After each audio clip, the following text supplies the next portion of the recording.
কিছুই বুঝলাম না, যেই মেয়ে ছেলে ছাড়া ভিডিও বানাইতে পারতো না সেই মেয়ে দেখি হিজাব পরে ভিডিও বানায়, তা আবার ছেলে ছাড়া। যেই মেয়ে অশ্লীলতা ছাড়া কিছুই বুঝতো না সেই মেয়ে দেখি হাজি হইয়া গেছে। রমজান মাস আসলে এরা হয়ে যায় ফেরেশতা, রমজান মাস শেষ হয়ে গেলে এরা হয়ে যায় শয়তান।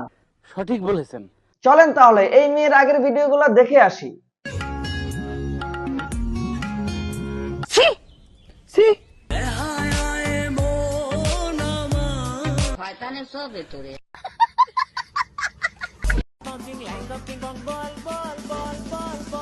বাহ বাহ, চমৎকার, দারুণ ভিডিও।